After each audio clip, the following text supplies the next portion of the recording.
idea for this book, Untold, really came about as I was going through old papers and old photographs, and it occurred to me that what a great idea it would be to show some of the backstory, some of the process, some of the story surrounding the making of these pictures, because it seemed to me that was an entirely different approach, different story.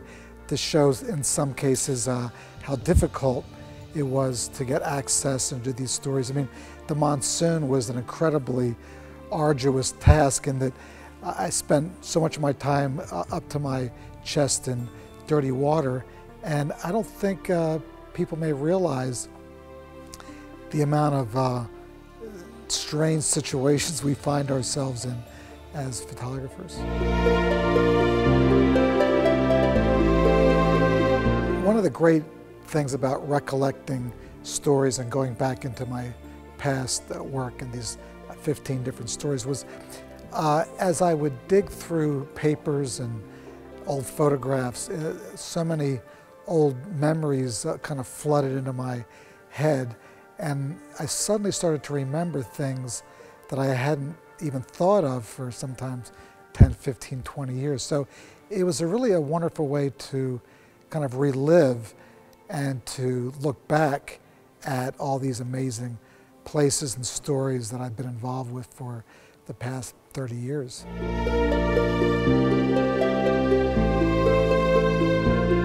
I'm often asked why the picture of Sharbat Gula, the Afghan girl, has become so famous. I'm not sure I'm the best person to answer that question, but if I had to, I think part of the reason is that it's an interesting mix in her face of different emotions. She expresses so much in her eyes. On the one hand, she's this incredibly beautiful little girl, yet there's something that seems to be troubling her, and we don't know quite what it is. Her face is a bit dirty, her clothes are torn. She's not smiling, but she's not frowning. She has this sort of ambiguous, mysterious expression, but her eyes are so expressive, and it almost seems as like this little girl has perhaps seen more in her life than maybe she should have, having been faced with the war, being a refugee, but most importantly, being an orphan. Her parents have been killed at a very early age. It's been said that maybe this one photograph has sort of overshadowed my other work, and that people know that picture, but they don't know maybe who took it or the other photographs I've taken in my career. But I really look at more the glass half full than half empty. I'm very proud to be associated with that picture. I think the picture was sort of a gift, and the fact that so many people know it, recognize it, get sometimes inspiration from it, I find it gratifying, and it's an honor to be associated with that picture.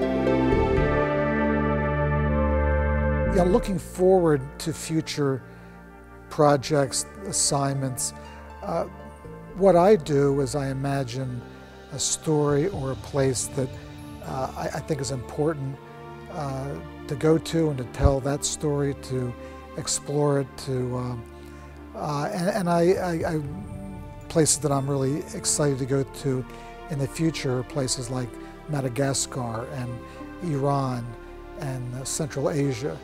I basically just choose places and stories that fascinate me, stories that I personally want to tell with my camera.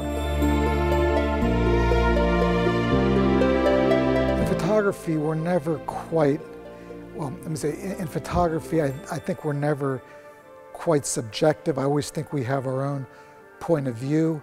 I think what's most important, though, is to make an honest, report, one that is sort of, you do the best you can to tell the accurate story, accuracy, ethics. I mean, you want to tell the story in the most honest way. You may have your own opinion, but you have to tell it in the most sort of honest and the most fair way you can.